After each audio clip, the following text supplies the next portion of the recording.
Hello everyone, welcome back to Northeast Wisconsin Technical College. I'm Matt Schmelzer here with Practical Machinist.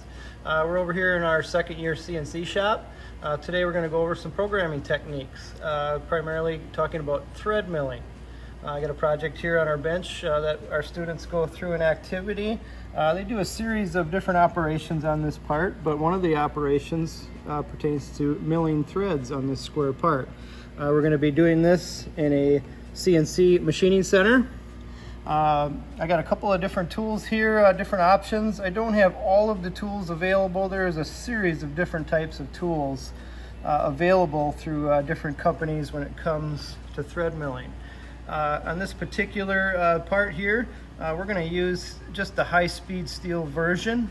This, of course, is a dedicated cutting tool where it has the pitch of the threads ground into the flutes. So this is a form tool.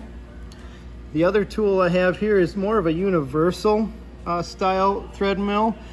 This uses a top-notch carbide insert made by the Kennametal company.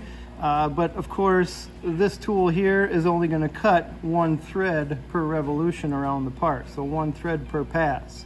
This tool here, the advantage is being able to cut all of the threads in one single revolution around the part. A little more efficient, but more of a dedicated cutter. This tool here, not as efficient, but more universal throughout the thread pitch varieties. So in our exercise here on this part, we're going to be using this cutter. And I'll go over on the whiteboard here in a second all of our thread terminology and our thread specifications. So just a quick overview of our thread specifications for this part. We're going to be cutting a 2-inch diameter unified thread, 10 threads per inch, and this is a 2A classification thread. Now, some of these values I've acquired from our machinery's handbook, starting off with the major diameter of our thread, that is the outside diameter. According to the machinery's handbook, we have an upper and a lower limit. Our upper limit is going to measure 1 inch 998. Our lower limit is going to be measured at 1 inch 9851. This is our diameter that we already pre-machined our part to before we go ahead and machine our threads into this part. So ideally, as a machinist, we like to shoot for somewhere in the middle. So I took these two values, added them together, divided by 2 for our target diameter of 1 inch 9915. That's what our part is machined to at this point. So that's our target diameter, major diameter. The next specification, of course, is the pitch of our threads, distance from one thread to the next. 10 threads per inch, we take 1 divided by the threads per inch, I get 0.1. That is the pitch of our thread. The next is our single thread depth. And our single thread depth came out to 0.0649.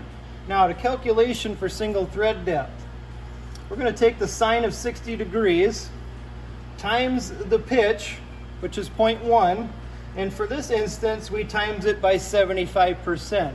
On this particular part, we're going with 75% thread engagement. So that's where this value is coming from. The sine of 60 times the pitch times the thread engagement of 75%. And then, of course, we have our minor diameter specification. This is the diameter that our thread mill is actually producing. When the outside diameter of our thread mill is cutting threads, it is producing this minor diameter. This diameter comes out to 1.8617. And where that number came from, over on the other side of the board, I'm taking a little bit of a calculation. We already had our target major diameter, which was 1.9915. That's the middle on our major diameter. And then I just subtracted 2 times our single thread depth. And that's going to get us to our minor diameter dimension of 1.8617. So just a quick little illustration. This is an illustration of our thread mill. Here's our part threads. You can see the outside diameter of the thread mill is cutting our minor diameter. So we needed to calculate that out to plug that into our coordinate list for our Gcode program. So on the whiteboard here, I just have a quick little illustration of the tool path that we're choose to use to cut these threads. Now, because the nature of a thread is a helix, we're going to be using a helical tool path. meaning we're going to be moving X and Y and the Z axis simultaneously. We're using a right-hand cutter, so this cutter rotates clockwise direction, and we choose to climb mill. So in order to get the correct helix for a right-hand thread, we need to start at the top of the part, or basically above, and helix down our 1 times the lead to produce our right-hand thread. So we're starting at the top and helixing downwards. That's going to create the correct helix for a right-hand thread. So just looking at our illustration, I got a couple of positions here that we're going to assign some coordinates to for our code. We're going to position our tool right here at coordinate number 1. At that point, we're going to do a straight line move to coordinate number 2. On this move from 1 to 2, that's where we're going to be turning on our cutter compensation. Since we're moving around the outside of this part in a clockwise direction, we're going to be to the left of the part. We're using G41. So from position 1 to position 2, we will use G41 and turn on cutter compensation to the left. And then we're going to do a helix into the cut to position 3. It's very important from position 2 to 3, we helix into the cut. We do not want to do a straight cut, because essentially that very first part where the tool cuts the threads, there will be no helix angle. It'll be a straight cut in. That will cause a bad thread. So we need to match our helix angle into the cut. And then of course we're going to cut around our part, cutting our threads and driving the tool down 1 times the lead back to position number 4 in a helical manner. And then as we get to that point, we're going to helix back out of the cut to position 5. Again, it's important that we helix into the cut and we helix out of the cut. So we match that helix angle at this start point. And then once we get to position 5, we will cancel our cutter compensation right back to where we started. All right, now we're going to start assigning coordinates to all of these points that we can place into our Gcode program. X and Y coordinates is what I'm going to start with first. To make things a little bit easier, we're going to place our origin of our part directly in the middle of our threads. So the center of our 2" 10 threads is going to be our X and Y 0. Now, looking at position 1, I'm going to kind of work my way back down to position number 3, and I'm going to start with that coordinate right here at position 3. Well, that is directly in line with the center of my part in the x-axis. So position 3 is going to start off at x0. Now at position 3, my y coordinate.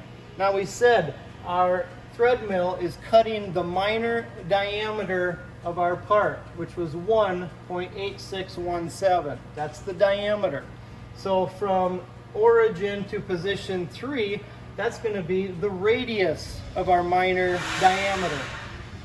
So if I do the calculation, minor diameter divided by 2, I come with a y coordinate of 0.9308. So that's our y position right at 0.3. It is also going to be the same at position 4 when we make our complete revolution around the part. So now I can work my way up to position 2. I'm working from 3 backwards. Now our helix in radius, I'm just going to use a 1/2 inch for that radius value. That radius needs to be at least the radius of the cutting tool. We're using a 5/8 diameter cutting tool, so it's slightly bigger than the radius. So when I look at position number 2, in X, that's going to be -0.5 in X. And then of course in Y position, I'm just going to start from position 3, which was 0.9308, and add a 1/2 inch. That comes up to 1 inch 4308. So 1.4308 for our coordinate number 2.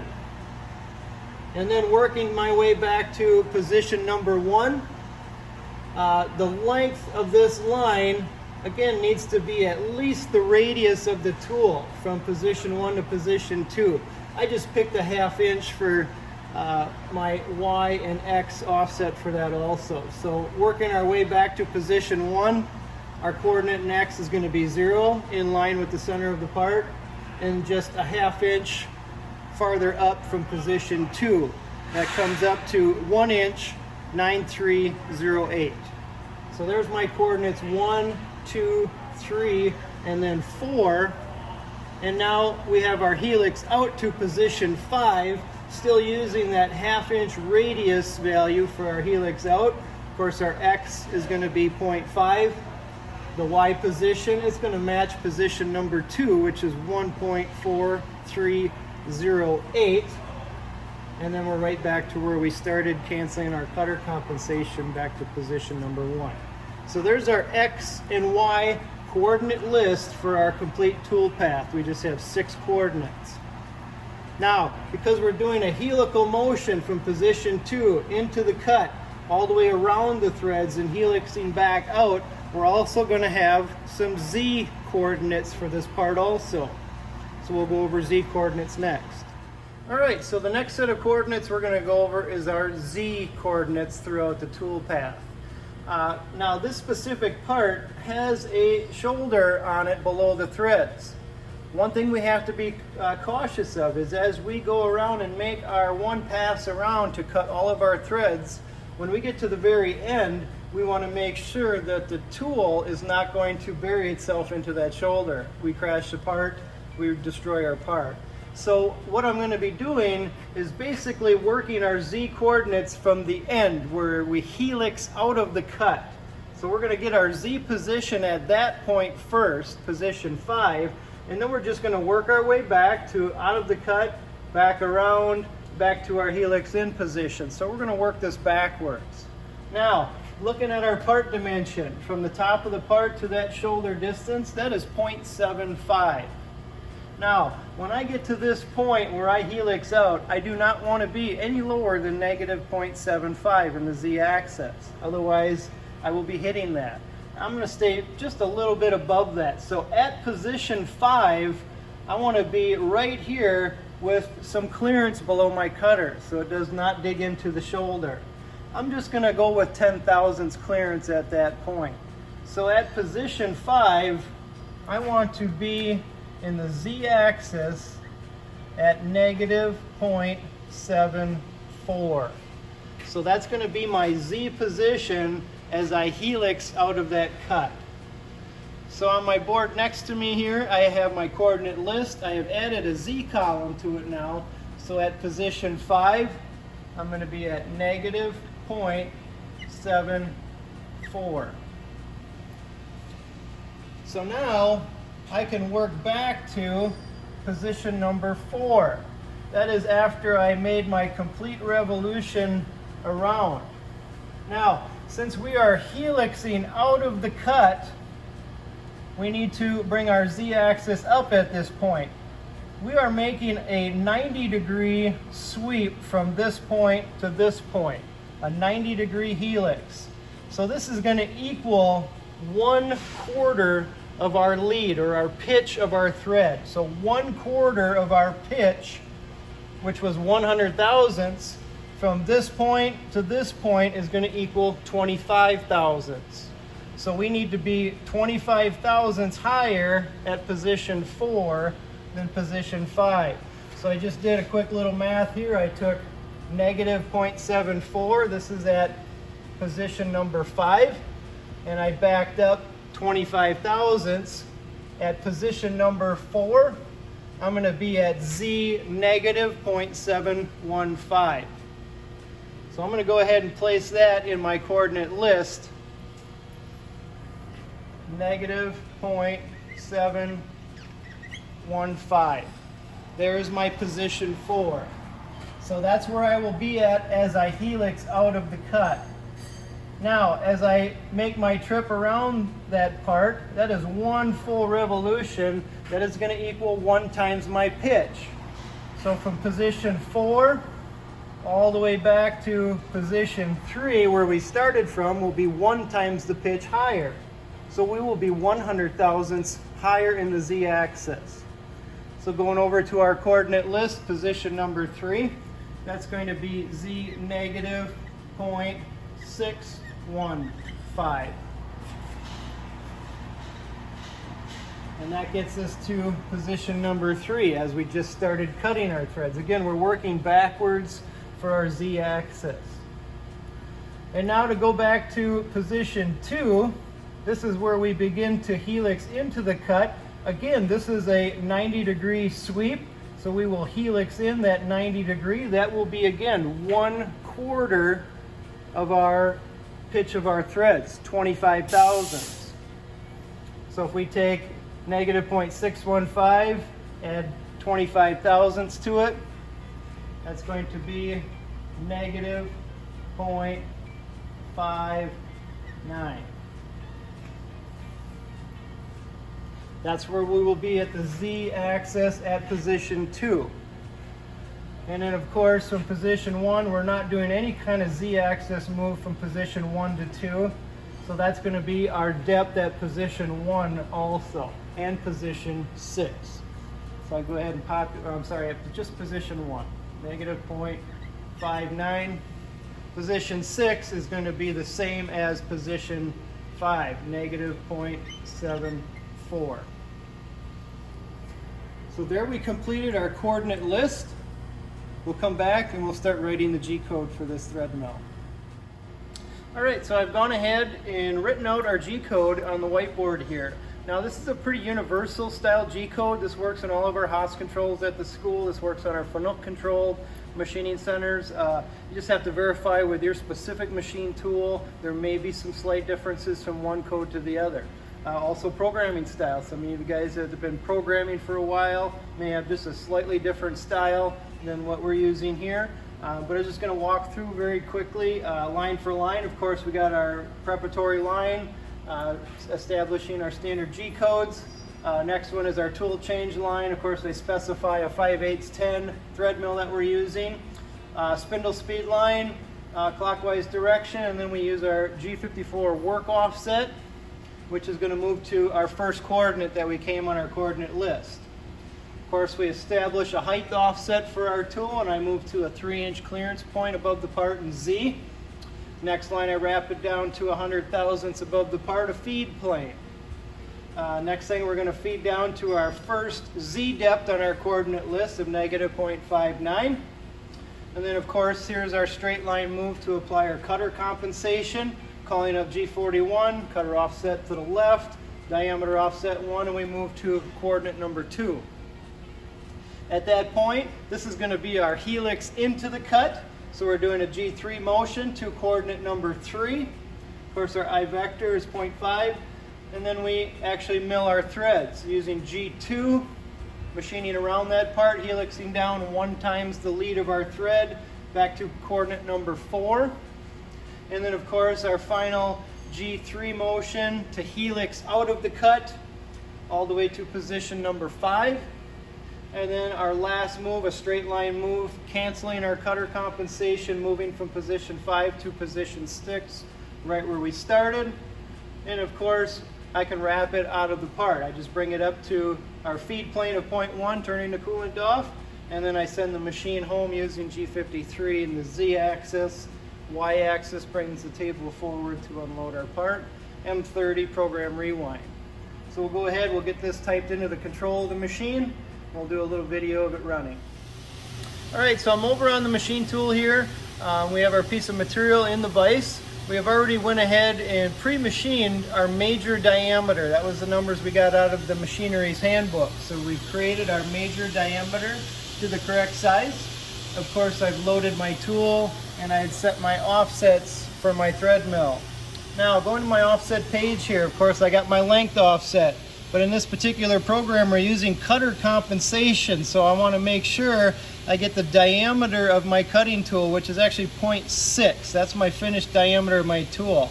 I did go over to my wear column. Because we're using cutter compensation, we can really fine-tune the size of our thread. So I added plus 10 thousandths to my diameter. That's going to create a 10 thousandths bigger thread diameter that we're looking for. When we're all done, we'll be able to take a measurement and subtract from that number to size our threads. So I'm going to go through, we'll get this thing set up.